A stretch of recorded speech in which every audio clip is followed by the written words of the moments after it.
الحمدللہ رب العالمین والصلاة والسلام علی سیدنا و سید الانبیاء والمرسلین وعلی آلہ الطیبین الطاہرین المہدیین وعلی اصحاب رسولہ النبی الکریم الامین. اما بعد فاعوذ باللہ من الشیطان الرجیم. بسم اللہ الرحمن الرحیم. یا ایتھا النفس المطمئنہ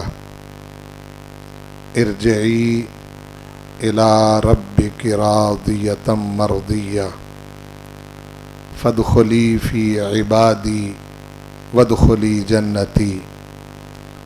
صدق اللہ مولانا العظیم.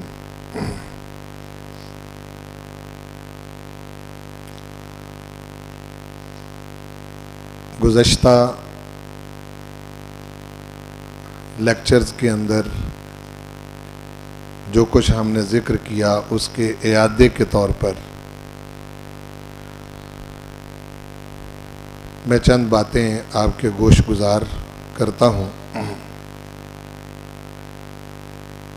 سب سے پہلی چیز میرے اور آپ کے پیش نظر رہنی چاہیے کہ علم بالوحی یعنی قرآن اور سنت یہ انسانی استعداد کے زائدہ علوم سے اور انسانی صلاحیتوں سے بنے ہوئے علوم سے بالکل ممتاز اور جدا ہے. کائنات کی سب سے بڑی عقل محمد الرسول اللہ صلی اللہ علیہ وآلہ وسلم کی عقل مبارک ہے.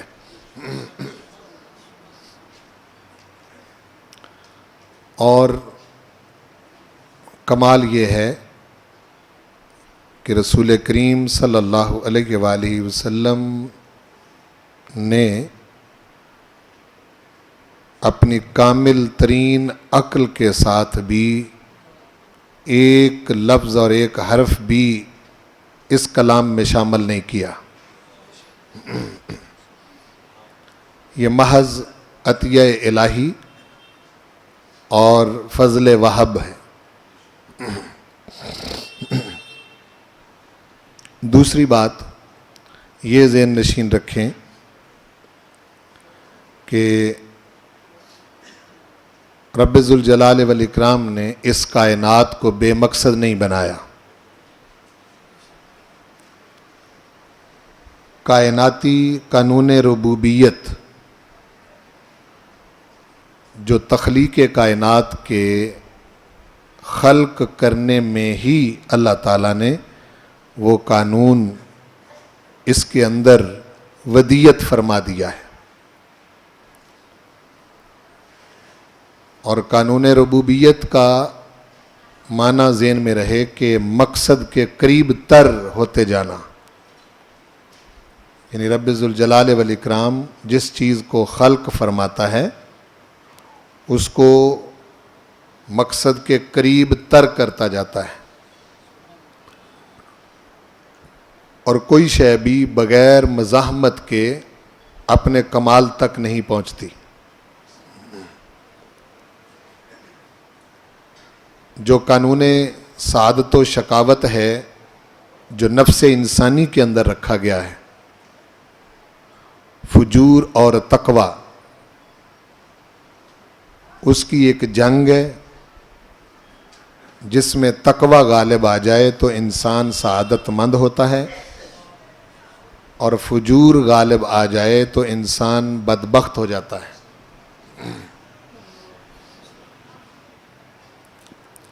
تاریخی سطح پر بھی سعادت مند لوگ اہل حق انہی کو غلبہ ہوتا ہے،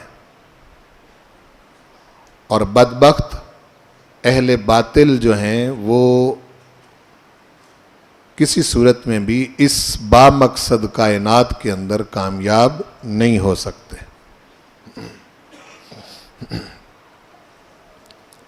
اس کے بعد پھر ہم نے انسان کی کامیابی اور ناکامی کے 5 ادوار کا ذکر کیا، جس میں سے ہم رسول اکرم صلی اللہ علیہ وآلہ وسلم سے پہلے کا جو دور ہے، انبیاء علیہم الصلاۃ والسلام اور ان کی قوموں کا، اس کا ذکر ہم کر چکے ہیں۔ تفصیل سے آپ قرآن مجید کا مطالعہ فرمائیں گے تو آپ ان قوموں کے حالات بڑی تفصیل کے ساتھ قرآن مجید میں پڑھ سکتے ہیں، اور رسول کریم صلی اللہ علیہ وسلم کو اور آپ پر ایمان لانے والوں کو تسلی دینے کے لیے سابقہ نبیوں اور ان کی قوموں کا ذکر کیا گیا ہے۔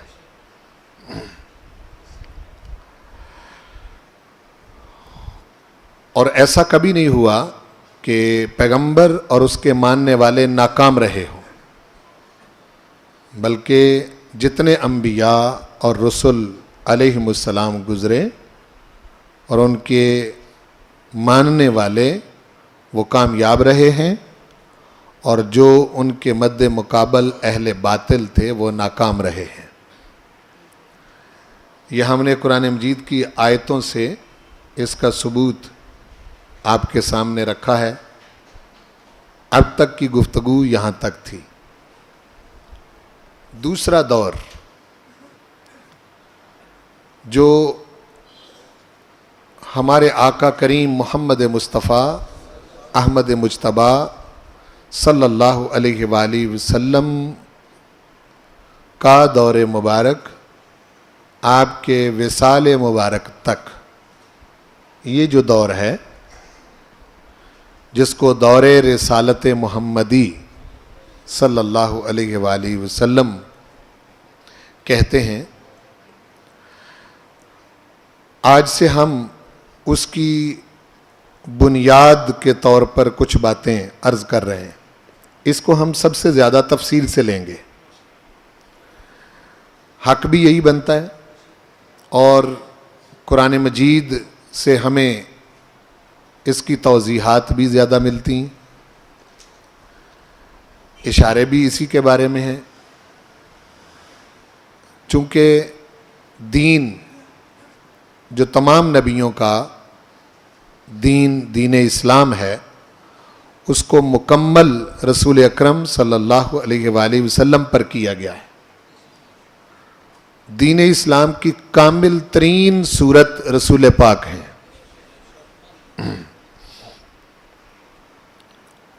اور کل بنی نوع انسان کے آپ رسول ہیں۔ کوئی انسان جو انسان ہے، خواہ ماننے والا ہے خواہ ماننے والا نہیں ہے، آپ ساری انسانیت کے رسول ہیں۔ آج سے ہم کچھ بنیادی باتیں پہلے عرض کریں گے، اور پھر انشاءاللہ العزیز ہم دوسرا دور جو انسانیت کا ہے اس پر پھر تفصیل سے بات کریں گے، اور اس پر بہت ساری آیات مقدسہ ہیں جن کو ہم اپنے موقف کی تائید میں انشاءاللہ العزیز بیان کریں گے۔ آج کی ہماری گفتگو کا عنوان ہے انفرادی زندگی کا اعلیٰ ترین نصب العین۔ جب میں انفرادی زندگی کہتا ہوں تو اس سے مراد ایک انسان ہوتا ہے۔ انفرادی زندگی سے مراد کیا ہے؟ ایک انسان،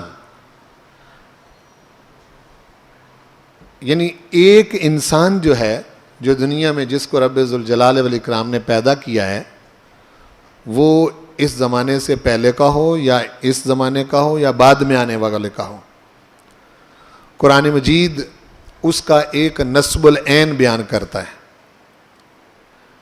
نصب العین کو میں تھوڑا سا سمجھا لوں۔ نصب کا معنی ہوتا ہے گاڑنا، اور عین کا مطلب ہوتا ہے آنکھ. نصب العین کا مطلب ہوتا ہے آنکھ گاڑنا. یعنی مطلب یہ ہے کہ آنکھ کو فوکس کر کے اس جگہ پر گاڑ دینا اور اس کے سوا ادھر ادھر نہ دیکھنا. اس کو کہتے ہیں نصب العین. یعنی آپ کی نگاہ اس سے ہٹنی نہیں چاہیے. اب اس میں ہم سب کے لیے ایک لائے عمل ہے جس کا انشاءاللہ العزیز ہم کل ذکر کریں گے. آج میں انفرادی زندگی کا اعلیٰ ترین نصب العین بیان کروں گا کہ ایک انسان کو اپنی زندگی میں اپنی آنکھ کہاں گاڑ کے رکھنی چاہیے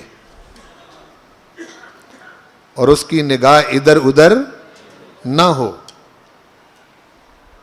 وہ نصب العین اگر ایک لفظ میں بیان کروں تو وہ میں نے انڈر بریکٹ اس کا ذکر کیا ہے, انسان مرتضی.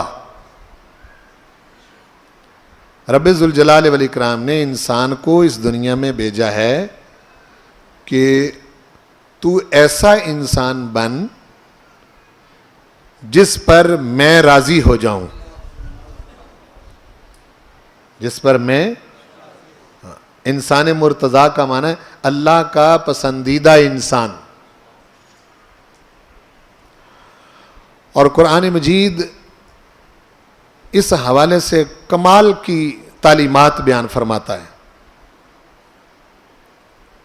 بعض اوقات ہم اپنے خیالوں میں اور اپنی کم علمی کی وجہ سے یا یوں سمجھ لیں کہ اپنا تصور کلیئر نہ ہونے کی وجہ سے ہم بڑے بڑے لوگوں کی مثالیں بیان کر کے ہم کہتے ہیں کہ جی بس وہ وہی تھے جو کر گئے, ہمارے بس میں یہ نہیں ہے, ہم نہیں کر سکتے. یعنی یہ اپنے آپ کو نصب العین سے دور لے جانے والی بات ہے. قرآن مجید کا دعویٰ یہ ہے کہ میں نے ہر انسان کو یہ صلاحیت بخشی ہے کہ اگر وہ اس رستے پر چلے جو ہم نے اسے بتایا ہے تو ہم ضرور اس پر راضی ہو جاتے ہیں, ہم ضرور اس پر راضی ہو جاتے ہیں. لیکن یہ دو طرفہ تعلق ہے. ایسا انسان جس پر میں راضی ہوں گا وہ وہی ہوگا جو پہلے مجھ پر راضی ہوگا. محبت دو طرفہ ہے, یک طرفہ نہیں ہوتی. بولو, یک طرفہ نہیں ہوتی. پہلے تو بھی تو مجھ پر راضی ہو, اور اگر تو مجھ پر راضی ہو گیا تو پھر یہ میرا تجھ سے وعدہ ہے کہ میں تجھ سے ضرور راضی ہو جاؤں گا. اور اس کے لیے اس نے کوئی مخصوص نہیں کیا کہ فلاں نسل, فلاں قبیلے, فلاں قوم, فلاں علاقے, فلاں زباننے والا جو ہے وہ ایسا ہوگا کہ اس سے میں راضی نہیں ہوں گا. نہ, قرآن مجید بطور انسان بات کرتا ہے. یہ بڑی اہم بات ہے. یہ بڑی, میری بات کو آپ سمجھ رہے ہیں جی؟ اس لیے ہم جتنے بیٹھے ہوئے ہیں یا جتنے مجھے سن رہے ہیں, میری یہ پوری گفتگو مکمل ہونے کے بعد انشاءاللہ العزیز قرآن مجید کی روشنی میں آپ اس مقام پر کھڑے ہوں گے کہ جس پر اللہ راضی ہوتا ہے وہ میں بھی ہو سکتا ہوں, وہ میں بھی ہو سکتا ہوں. یہی تو بات ہے سمجھنے والی. اب ہم بڑھتے ہیں آگے. انسانی زندگی جو ہے, کوئی بھی انسان ہو, وہ نصب العین کا شعور رکھتا ہے. یعنی اس کا کوئی نہ کوئی مقصد ضرور ہے، مقصد کے بغیر وہ زندگی نہیں گزارتا. یہ دعویٰ ہے قرآن مجید کا.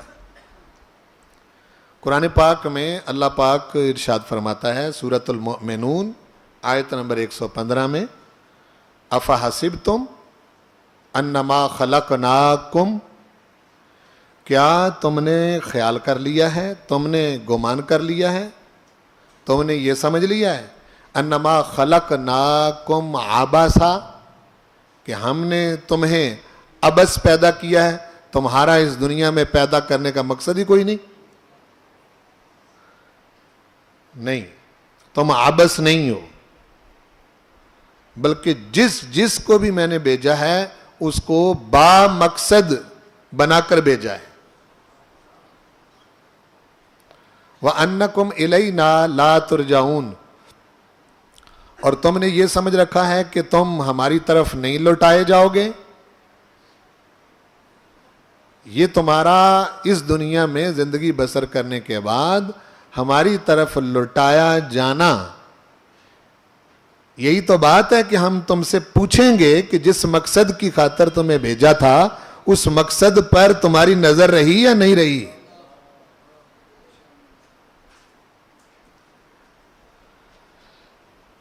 ایک شخص بالکل فارغ رہتا ہے، نکما ہے، تو عام طور پر لوگ کیا کہتے ہیں کہ اس کا کوئی مقصد نہیں.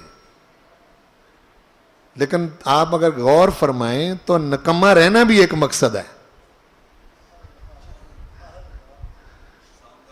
نکما رہنا بھی ایک مقصد ہے، وہ بھی مقصد پر ہی جی رہا ہے، بلا مقصد نہیں جی رہا.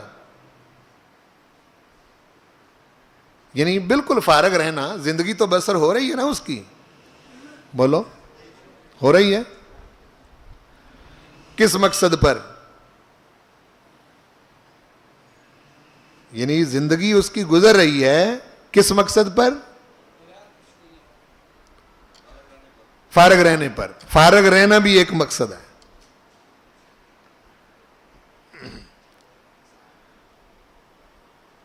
ہر انسان آپ دیکھیں اس میں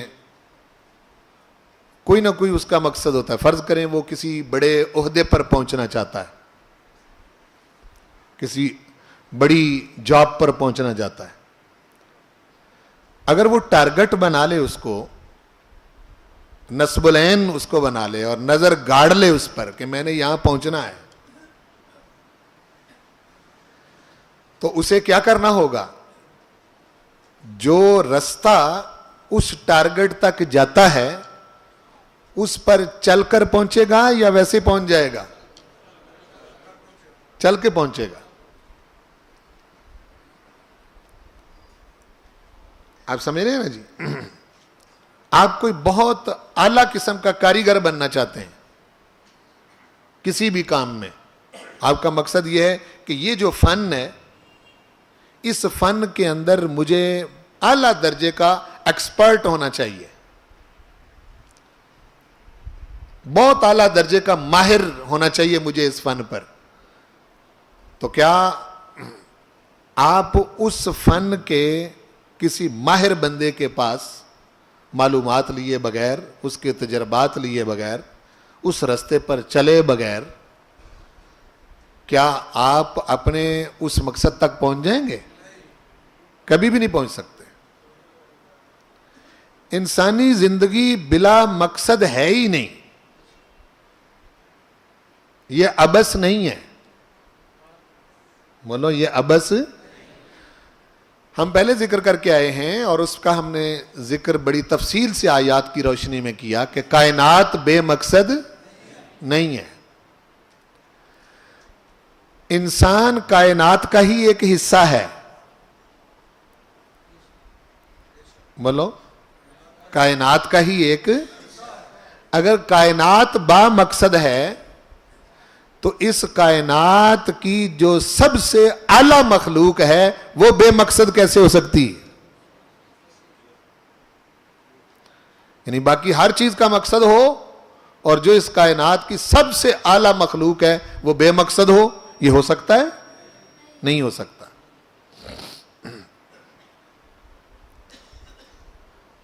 اچھا ایک ہوتا ہے نصب العین. نصب العین کا معنی میں نے کیا عرض کیا؟ جس پر آنکھ گاڑ دی جائے اور پھر ادھر ادھر وہی لوگ مقصد تک پہنچتے ہیں. نصب العین جو ادھر ادھر جھانکتے رہتے ہیں وہ کبھی بڑے مقصد نہیں پا سکتے. آنکھ گاڑنا پڑتی ہے چونکہ ارد گرد بہت کچھ ہے. میں اس کی چھوٹی سی مثال دیتا ہوں. آپ بازار جاتے ہیں, آپ کا مقصد ہے کہ میں نے جوتا خریدنا ہے, تو کیا بازار کے اندر صرف جوتے ہوتے ہیں؟ نہیں, ارد گرد بہت کچھ ہوتا ہے. کیا وہ جو چیزیں ارد گرد پڑی ہوئی ہوتی ہیں آپ ان کی طرف دیکھتے ہیں؟ نہیں دیکھتے, کیونکہ آپ کا ایک مقصد ہے کہ میں نے یہ چیز لینی ہے, تو آپ انہی کو دیکھیں گے اور وہیں پہنچیں گے. ٹھیک ہے. اب مقصد جو ہے, اور ایک طرف انسان ہے, توجہ رکھیں پوری, ایک طرف انسان, ایک طرف نصب العین مقصد. انسان سے لے کے مقصد تک پہنچنے کی جو جد و جہد اور کوشش ہے, اس کو کردار کہتے ہیں. کیا کہتے ہیں؟ بولو. کردار. یعنی آپ اگر سمجھنا چاہیں کہ کردار کیا چیز ہے, کردار نصب العین تک پہنچنے کی جد و جہد اور کوشش کا نام کردار ہے. اب اگر نصب العین اچھا ہے تو کردار بھی اچھا ہے, اور نصب العین برا ہے تو کردار بھی برا ہے. عام طور پر کہتے ہیں جی فلاں شخص صاحب کردار ہے. تو اچھے مقصد تک پہنچنے کے لیے جو کوشش ہوتی ہے نصب العین تک پہنچنے کے لیے, وہی کردار ہے. اور اگر مقصد برا ہے تو اس کے لیے بھی کوئی وہ کچھ انسان کرتا ہے یا نہیں کرتا؟ بولو. کرتا ہے. برے مقصد تک جانے کے لیے جو جد و جہد ہوتی ہے وہ برا کردار ہے. وہ بھی ایک کردار ہے, ایک اچھا کردار ہے, ایک برا کردار ہے.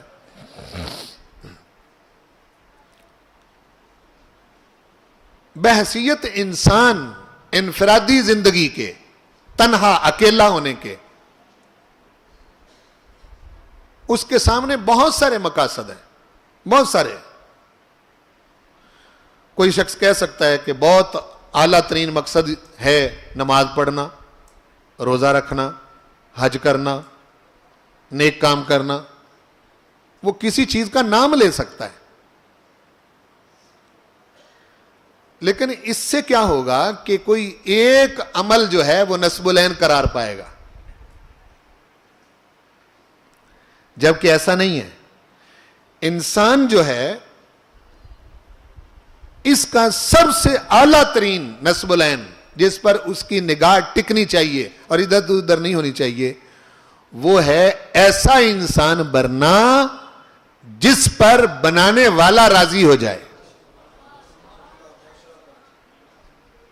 جس پر بنانے والا راضی ہو جائے, انسان مرتضی بننا. اور یہ چیز رب ذوالجلال والاکرام نے انسان کی ذات کے اندر, اس کی فطرت کے اندر رکھی ہے. وہ کہتا ہے کہ مجھے کیسے پتا چلے گا کہ میرا بنانے والا کون ہے؟ فرمایا اس بات کے لیے کہ تیرا خالق کون ہے, تجھے بنانے والا کون ہے, تیرا رب کون ہے, کسی سے پوچھنے کی ضرورت نہیں. یہ شے تو تجھے پیدا کرتے ہوئے تیری فطرت میں ہم نے رکھ دی تھی کہ جب تو شعور کی دنیا میں آئے گا تو تو مجھے پہچانے بغیر نہیں رہے گا. ادھر ادھر نہیں دیکھنا تو نے. یہ نامے پارے میں یہ آیت مبارکہ ہے. وَإِذْ أَخَذَ رَبُّكَ مِن بَنِي آدَمَ مِن ظُهُورِهِمْ ذُرِّيَّتَهُمْ. اللہ تعالیٰ نے ہمیں ایک خبر دی ہے، ایک خبر دی ہے. خبر کیا دی ہے اس کا ہمیں پتہ نہیں ہے. جب قرآن مجید میں ہے تو خبر سچی ہے. بولو، اتنی بات تو ہے نا. جب قرآن مجید کے اندر ہے تو یہ خبر سچی ہے. اب یہ کب ہوا یہ واقعہ، کس وقت ہوا، اس کا ہمیں پتہ نہیں ہے. اللہ پاک ارشاد فرما رہا ہے، الاعراف 172 نمبر آیت مبارکہ ہے، وَإِذْ أَخَذَ رَبُّكَ مِن بَنِي آدَمَ مِن ظُهُورِهِمْ ذُرِّيَّتَهُمْ. یاد کرو جب لیا محبوب تمہارے رب نے من بنی آدم، اولاد آدم سے. کس سے؟ توجہ میری طرف فرمائیں، کس سے؟ بنی آدم سے، اولاد آدم سے. من ظہورہم، ان کی پشتوں سے، ذریتہم، ان کی اولادوں کو ظاہر کر کے ہم نے یہ ان سے وعدہ لیا اور پوچھا، وَأَشْهَدَهُمْ عَلَىٰ أَنفُسِهِمْ، اور اس وقت ان کو ہم نے ان کے نفسوں پر گواہ بنایا. ان کے نفسوں پر گواہ بنایا. گواہ بنا کر پوچھا، اے اولاد آدم، اے آدم کی اولاد، بتاؤ، الست بربکم، کیا میں تمہارا رب نہیں ہوں؟ تو قرآن مجید ارشاد فرمایا، قالو بلا، سب نے کہا کیوں نہیں، تو ہمارا رب ہے. فرمایا یہ میں رب ہو کر تمہیں بتا رہا ہوں کہ جس وقت، ایک وقت تھا، اس وقت میں نے تم سب سے یہ وعدہ لیا ہوا تھا، کیا میں تمہارا رب نہیں ہوں؟ اور تم میرے ساتھ عہد کر کے آئے ہو. قالو بلا، کیوں نہیں، تو ہمارا رب ہے. فرمایا یہ وعدہ کیوں لیا؟ ان تقولو یوم القیامت، کہیں تم قیامت کے والے دن یہ نہ کہنا شروع کر دو، انا کنا عن ھذا غافلین، ہم تو اس وعدے سے غافل اور بے خبر تھے. اب آپ میں سے یا مجھے کسی کو یہ یاد ہے کہ یہ کس وقت بات ہوئی تھی؟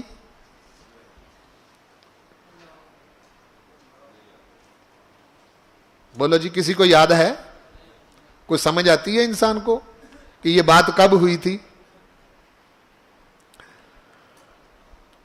اچھا، اگر آپ کو سمجھ نہیں آ رہی تو کیا آپ انکار کر دیں گے؟ قرآن مجید یہی تو آپ کو لا کے کھڑا کرتا ہے کہ تو نے جہاں تیری سمجھ کام نہ کرے اور حکم میرا ہو، جہاں تیری عقل کام نہ کرے اور بات تو مجھ سے سنے. یہاں سمجھ آ رہی ہے کچھ بھئی؟ اپنی عقل سے کوئی بات سمجھ آ رہی ہے؟ نہیں آ رہی. کوئی شخص نہیں بتا سکتا کہ یہ بات کب ہوئی ہے، لیکن رب ذوالجلال والاکرام میں ارشاد فرما رہا ہے کہ یہ ہوئی ہے. میں نے تم سے پوچھا تھا، بات کی تھی میں نے تمہارے ساتھ، الست بربکم، کیا میں تمہارا رب نہیں ہوں؟ قالو بلا، سب نے کہا کہ کیوں نہیں، تو ہمارا رب ہے، یہ تم کہہ کے آئے ہو. اب یہ کب کی بات ہے، کس وقت کا واقعہ ہے؟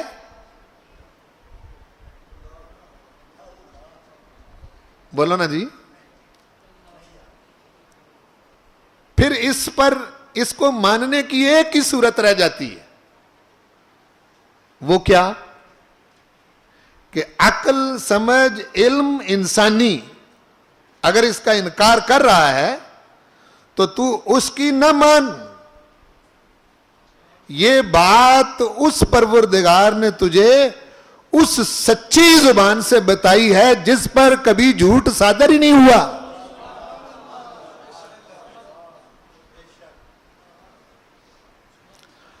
اب تو اعتماد اپنی عقل پر کرے گا یا محمد رسول اللہ صلی اللہ علیہ وسلم کے بتانے پر کرے گا؟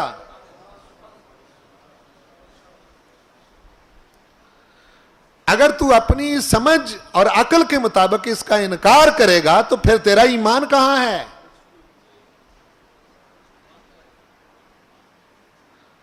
پھر تو مومن نہیں ہے. بولو، پھر تو مومن نہیں ہے. اور قرآن مجید ارشاد فرما رہا ہے کہ یہ ہوئی ہے بات، میری تمہارے ساتھ یہ بات ہوئی ہے، میں نے تم سے یہ بات کی تھی اور تم سب نے اقرار کیا تھا کہ کیوں نہیں، تو ہمارا رب ہے. یہی وجہ ہے کہ رب ذوالجلال والاکرام ارشاد فرماتا ہے کہ اگر کوئی مجھے نہیں مانتا اس دنیا میں آ کر تو وہ اپنی فطرت کا انکار کرتا ہے. میں ظالم نہیں ہوں، میں ظالم نہیں ہوں کہ اس کو پکڑ کر دوزخ میں ڈال دوں. نہیں، اس کو معلوم ہے کہ کوئی ہے. ہم اپنی زندگی کے اندر اس کو کن موقعوں میں سمجھ سکتے ہیں؟ یعنی ویسے تو ہمیں اس واقعہ کا پتہ نہیں کہ کب ہوا ہے. اپنی زندگی کے اندر کم از کم کچھ تو ہماری سمجھ میں بات آنی چاہیے. یہ انسانی شعور اس سے فرار حاصل نہیں کر سکتا. وہ کہتا نہیں مجھے کچھ تو پتا چلے، انسان ہے یہ. تو اس کے لیے دو حالتیں ہیں. پہلی حالت، جب انسان کے دل میں ایک آرزو پیدا ہوتی ہے، تمنا، آرزو، خواہش کچھ کر گزرنے کی، اور وہ اپنے ارد گرد نظر دوڑاتا ہے تو حالات و واقعات اس کے موافق نظر نہیں آتے. بولیں، تھوڑی سی بات میں مان رہا ہوں کہ مشکل ہے، لیکن آپ میری طرف توجہ کریں گے تو بات سمجھ آئے گی. انسان جب کوئی آرزو کرتا ہے اور وہ کیا چاہتا ہے کہ میری یہ آرزو پوری ہونی چاہیے، کمال کی آرزو ہے، با کمال بننا چاہتا ہے، ارد گرد کا ماحول، سراؤنڈنگ جو ہے وہ اس کے موافق نہیں، اور وہ خود کو بے یار و مددگار سمجھتا ہے، بے بس ہو جاتا ہے، کہتے ہیں نہیں یہ مجھ سے نہیں ہو سکتا، یہ مجھ سے نہیں ہو سکتا. ایک وقت. دوسرا، جب وہ کسی مصیبت میں مبتلا ہوتا ہے، بولو، کسی مصیبت میں جب پھنس جاتا ہے، اس سے نکلنے کی اسے کوئی صورت نہیں نظر آتی. ایک حالت یہ ہوتی ہے.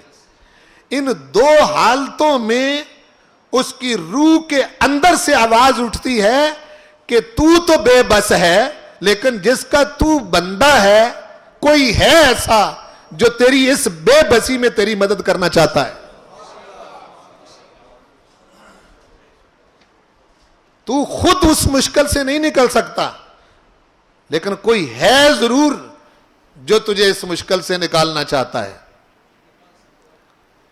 اب کہتے ہیں اب روح سے جب یہ آواز آتی ہے تو انسان اس چیز کو پانا چاہتا ہے کہ وہ کہاں ہے، وہ کہاں ہے. میں تو بے بس ہوں، لاچار ہوں، مجبور ہوں، مجھ سے کچھ نہیں ہو رہا.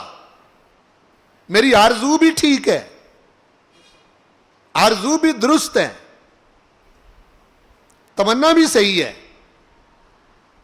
میں چل ٹھیک رہا تھا لیکن مشکل میں پھنس گیا ہوں، مجھ سے نکلا نہیں جا رہا.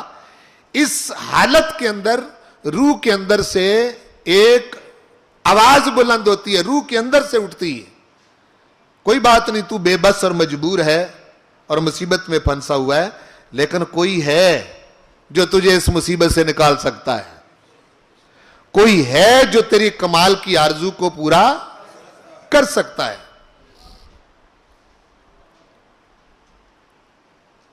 اب عقل، حواس، وہم، گمان، قیاس، وجدان، انسان کی کوئی کوشش بھی، کوئی صلاحیت اس ذات تک نہیں پہنچا سکتی اس کو. نہ ہی اپنی عقل سے اس تک پہنچ سکتا ہے کہ عقل کے ذریعے اس سے رسائی حاصل کر لے، اپنے وہم سے، اپنے گمان سے، اپنے قیاس سے، اپنے وجدان سے، اپنی صلاحیتوں سے. تو قرآن مجید ارشاد فرماتا ہے کہ نہیں، تم اپنی صلاحیتوں سے اس تک نہیں پہنچ سکتے، اس تک نہیں پہنچ سکتے. لیکن وہ جو تجھے مصیبت سے نکال سکتا ہے اور تیری کمال کی آرزو کو پورا کر سکتا ہے، تو نہیں پہنچ سکتا، لیکن وہ خود تجھے پہنچانے کے لیے تیری طرف متوجہ ہوتا ہے، تیری طرف متوجہ ہوتا ہے. وہ تیری طرف متوجہ ہونے کی جو صورت ہے وہ یہ نہیں کہ وہ تیرے ساتھ ڈائریکٹ باتیں کرنا شروع کر دے. ملو وہ خود متوجہ ہونے کی صورت یہ نہیں کہ وہ تیرے سامنے آ جائے. وہ تیری طرف اس ذات کے متوجہ ہونے کی صورت یہ نہیں کہ تو اس کو انسانوں کے اندر چلتا پھرتا دیکھے. اس کی صورت ایک ہی ہے، چونکہ وہ بڑی باکمال ذات ہے. اس کی صورت ایک ہی ہے کہ وہ ایک وجود کا انتخاب کرتا ہے، اور اس وجود کا انتخاب کرنے کے بعد وہ اپنی باتیں اس سے کر کے اس کے ذریعے تجھے مشکلوں کا حل بتاتا ہے.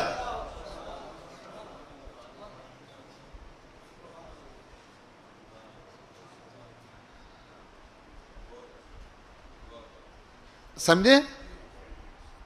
وہ یہ نہیں کہ تیرے ساتھ ڈائریکٹ باتیں کرنا شروع کر دے. یہ اس کی شان کے لائق نہیں. یہی وجہ ہے کہ جب بعض لوگوں نے رسول کریم صلی اللہ علیہ وسلم پر اعتراض کیا کہ ہم ان کو نبی تب مانیں گے اگر ان کے ساتھ کوئی فرشتہ ہو، معاہو ملکن، فرشتہ ہو، اور جہاں بھی یہ جائیں وہ فرشتہ کھڑا ہو کے بتائے کہ یہ اللہ کے رسول ہیں، ان کی باتیں سنو. یہ اعتراض کیا ان لوگوں نے، تب مانیں گے. رب ذوالجلال والاکرام نے ارشاد فرمایا قُلْ لَوْ كَانَ فِي الْأَرْضِ مَلَائِكَةٌ يَمْشُونَ فِي الْأَرْضِ مُطْمَئِنِّينَ، سورہ بنی اسرائیل. لَنَزَّلْنَا عَلَيْهِمْ مِنَ السَّمَاءِ مَلَكًا رَسُولًا. اگر تو زمین کے اندر میرے محبوب کے مخاطب جن کو اس نے رسالت کا پیغام پہنچانا ہے وہ فرشتے ہوتے. بولو قُلْ لَوْ كَانَ فِي الْأَرْضِ مَلَائِكَةٌ، اگر زمین کے اندر جن کو ہدایت دینی ہے، جن کے ساتھ بات کرنی ہے، وہ اگر ملائکہ ہوتے تو لَنَزَّلْنَا عَلَيْهِمْ مِنَ السَّمَاءِ مَلَكًا رَسُولًا، تو پھر ہم ان کے اوپر ایک فرشتے کو رسول بنا کے بھیج دیتے. مسئلہ یہ نہیں، مسئلہ یہ ہے، اور یہ بھی کوئی مسئلہ نہیں کہ ہم اپنے محبوب کریم صلی اللہ علیہ وسلم کے ساتھ کوئی فرشتہ کھڑا کر دیں. ان کے لیے کیا مسئلہ ہے جنہیں روز فرشتہ ملنے آتا ہے؟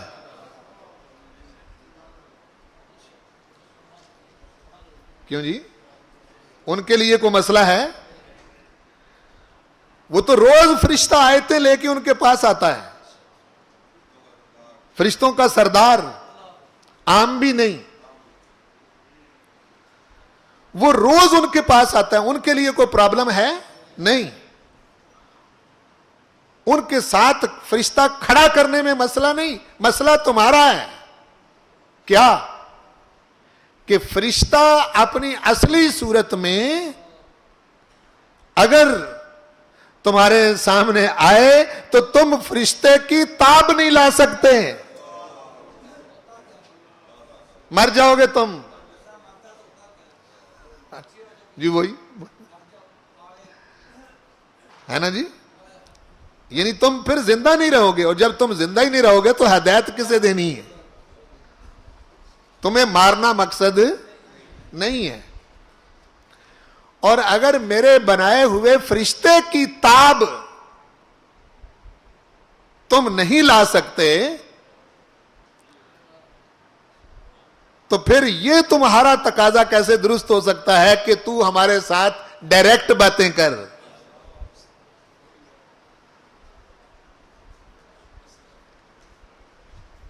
یہ بات کو سمجھے. اب مشکلات میں انسانیت ہے. ان مشکلات سے نکلنے کے لیے جو رب ذوالجلال والاکرام نے طریقہ اور اپنی سنت اختیار فرمائی وہ یہ کہ وہ ایک وجود کا انتخاب کرتا ہے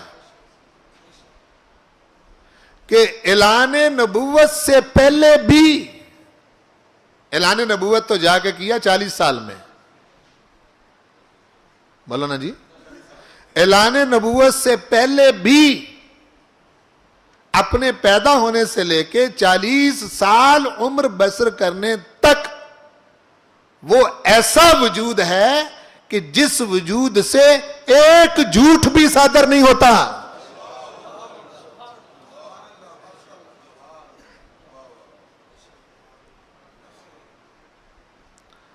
اب ہر کسی پر نازل کر دیں کلام،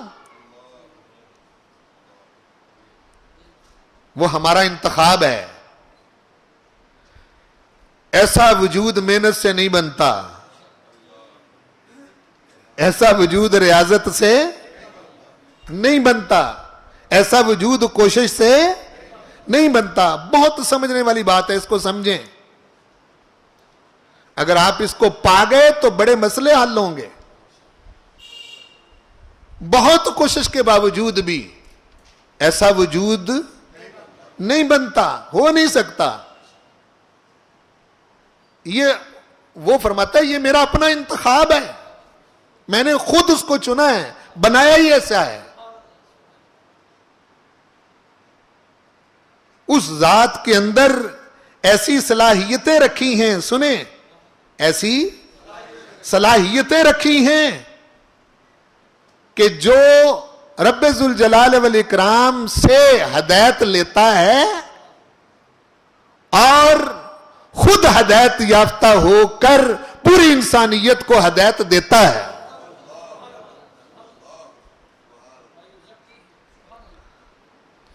وہ وجود ہے.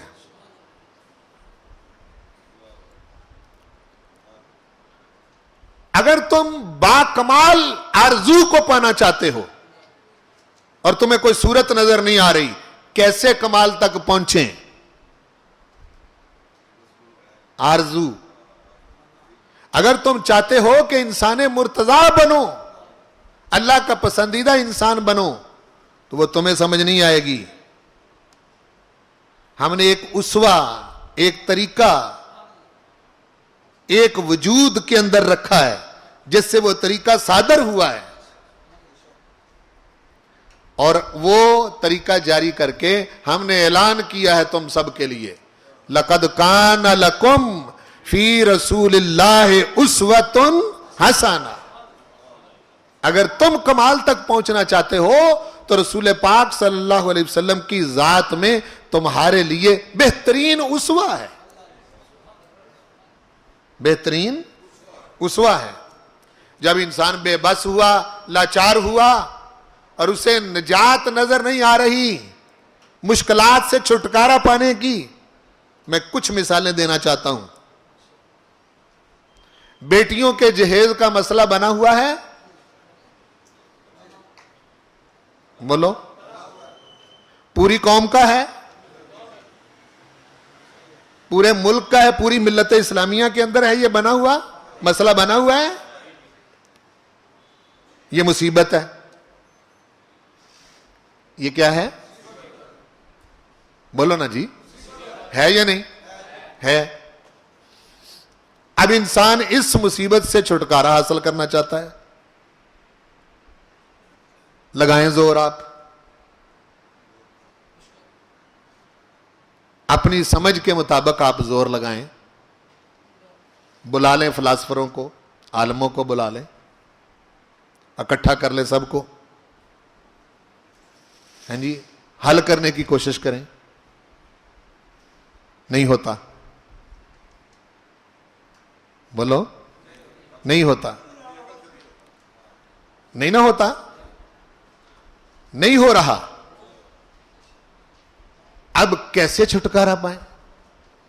پروردگار مدد فرما، اس سے چھٹکارا پانے کی کوئی مدد کی کوئی صورت؟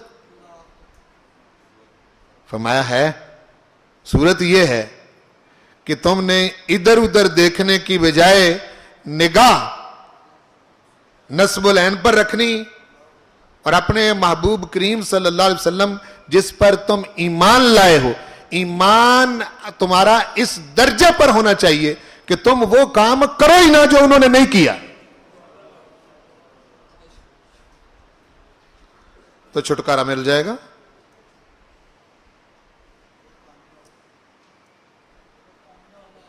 ٹھیک ہے نا جی؟ اس کے علاوہ بے شمار مصیبتیں جن کو قرآن مجید نے گلے کے طوق کہا، الذین یجدونہ مکتوبا عندہم فی التوراۃ والانجیل، رسول پاک صلی اللہ علیہ وسلم کا ذکر فرماتے ہوئے قرآن کہتا ہے یضع عنہم اسرہم، یہ محبوب وہ ہے جو تمہارے بوجھ اتارتا ہے، والاغلال التی کانت علیہم، اور تمہارے گلے میں پڑے ہوئے توقوں کو اتارتا ہے جن میں تم پھنسے ہوئے ہو، جن میں تمہاری جان نہیں چھوٹ رہی۔ اس کی صورت بھی کیا ہوئی؟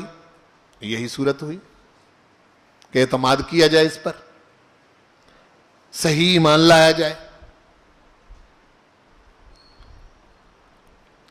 اب آپ سمجھ آئی نا جی؟ تو اللہ کی مدد کی صورت وحی اور رسالت ہے، بولو وحی اور ایک وجود، اس پر رب ذوالجلال والاکرام انسانیت جن مشکلوں، جن تکلیفوں، جن پریشانیوں میں مبتلا ہے، ان کا حل رب ذوالجلال والاکرام وحی کے ذریعے بتاتا ہے۔ کس کے ذریعے بتاتا ہے؟ وحی کے ذریعے۔ یہی وجہ ہے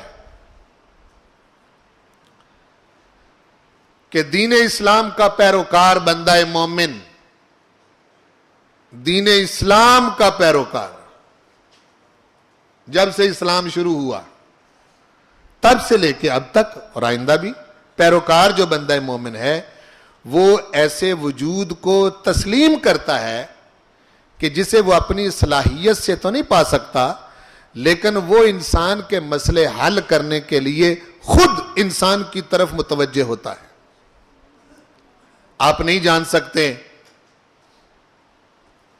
کہ وہ غفور ہے، آپ نہیں سمجھ سکتے کہ وہ رحیم ہے، آپ نہیں سمجھ سکتے کہ وہ رحمان ہے، نہیں سمجھ سکتے کہ وہ ستار ہے، نہیں سمجھ سکتے کہ وہ غفار ہے، نہیں سمجھ سکتے کہ وہ قدوس ہے،